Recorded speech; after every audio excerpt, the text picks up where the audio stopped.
सुहानी अपने माता पिता की एकलौती बेटी थी। घर में बहुत लाड़ प्यार से उसको पाला जा रहा था।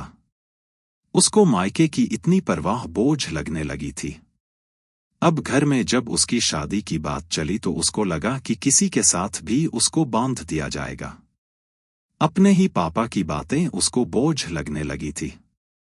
एक दिन सुहानी कहीं तैयार होकर जा रही थी तो पीछे से उसके पिताजी ने आवाज दिया, कहाँ जा रही हो सुहानी? सुहानी को पता था कि बाहर के कमरे में पिताजी जरूर मिलेंगे और जरूर पूछेंगे कहाँ जा रही हो। इसलिए आज पहले से ही बहाना बना रखा था कि बोल दूंगी कि आज कॉलेज में प्रैक्टिकल है, शाम तक लौट आऊंगी। स्कूटी से क्यों नहीं जा रही हो?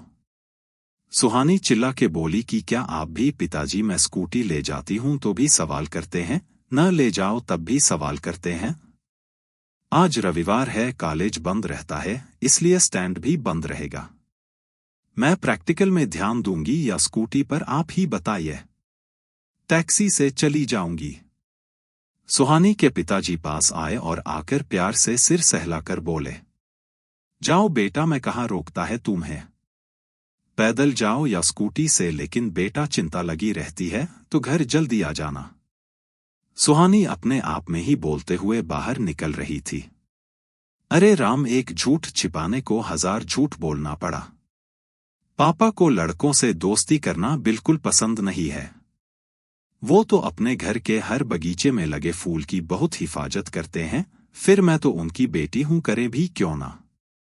अभी अचानक से 1 हफ्ते पहले 2 महीने की छुट्टी लेकर घर आए हैं।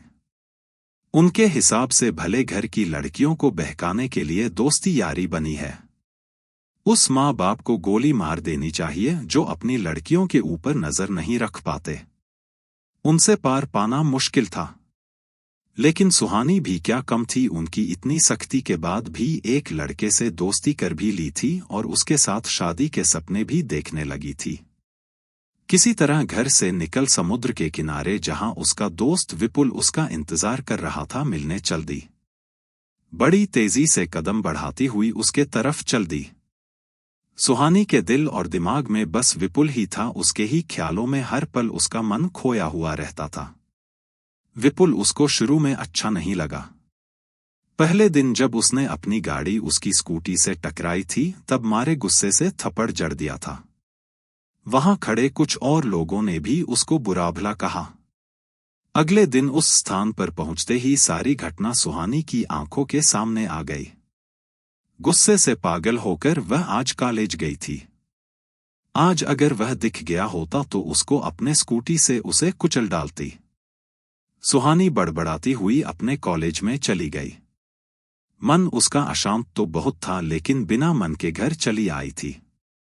अचानक से 1 महीने के बाद विपुल सुहानी के कॉलेज के बाहर दिख गया था। उसके दोनों हाथ पर प्लास्टर चढ़ा था। उसकी नजरें झुकी हुईं और विपुल शर्मिंदा होकर सुहानी के पास आकर माफी मांगते हुए बोला, मुझे माफ कर दीजिए। सुहानी गुस्से में एक नजर देखकर घूरती हुई कॉलेज के अंदर चली गई। सुहानी का पढ़ाई में मन नहीं लगा। शाम को भी विपुल फिर से उसी जगह पर वैसे ही दिखा था, लेकिन सुहानी उसको नजरअंदाज करते हुए वहां से चली गई। यह सिलसिला काफी दिनों तक चलता रहा, जब तक कि सुहानी अपनी स्कूटी को खड़ा करके उसके पास नहीं चली गई और गुस्से में विपुल से बोली, क्या चाहते हो तुम? हाथ की तरह पैर भी तोड़वाना चाहते हो क्या? यहां मेरी जैसी सैकड़ों लड़कियां हैं, सब मिलकर मारने लगी तो इस दुनिया में चले जाओगे? बताओ अब क्या इरादा है तुम्हारा? मैं आपसे माफी मांगना चाहता था, लेकिन लगता है मेरा गुनाह माफी लायक नहीं। सुहानी ने विपुल को बड़े ध्यान से देखा तो बोल उठी, चलो ठीक है, जाओ, माफ किया। मैं विपुल, इसके लिए आपको धन्यवाद देता हूं, बोलकर बड़ी तेजी से रोड के आगे तरफ चला गया। विपुल वर्मा, यह नाम पूरी रात सुहानी के दिमाग में गूंजता रहा। सुहानी को लगा लड़का साफ दिल का है, मैंने उसके साथ गलत किया है, और दूसरे दिन कॉलेज के गेट पर चारों तरफ उसको नजरों से उसे देखना चाहा, मगर वह कहीं नहीं दिखा। 1 हफ्ता बीत गया था। विपुल जाने कहाँ चला गया था। एक मन में अजीब सी उलझन लिए हर दिन सुहानी की नजरें उसको तलाशती रहती थी। उसकी तलाश करीब महीने भर बाद पूरी हुई जब वह दिखाई दिया। विपुल किताबों की दुकान पर मिला था। जैसे ही सुहानी ने देखा उसको आवाज देकर बुलाया था और उसका नतीजा यह निकला कि आज वह मम्मी पापा से झूठ बोलकर उसके साथ स्पेशल डे मनाने जा रही थी। मम्मी तो ठीक है, मगर पिताजी से बहुत डर लगता है। सरकारी कर्मचारी आदमी हैं, जब से छुट्टी आए हैं उनके सामने जाने की हिम्मत नहीं रह गई है। आज विपुल बहुत बड़ी कार लेकर आया था। गाड़ी में ड्राइवर भी था। किसकी गाड़ी मांग लाए हो? भला इसकी क्या जरूरत थी?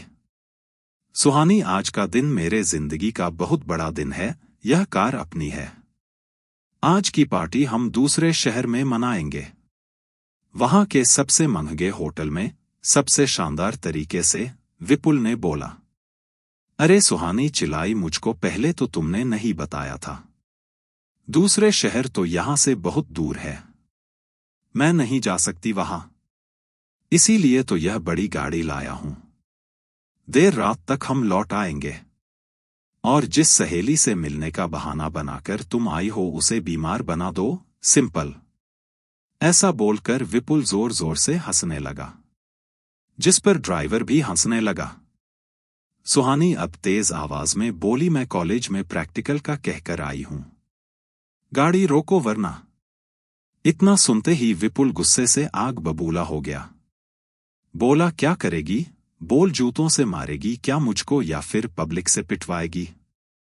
आज तेरा सारा गुरूर तोड़कर तुझे अपने कब्जे में लेना है मुझे। गालियां दे, छटपटा, बुला लोगों को, रो, मगर यह गाड़ी नहीं रुकेगी।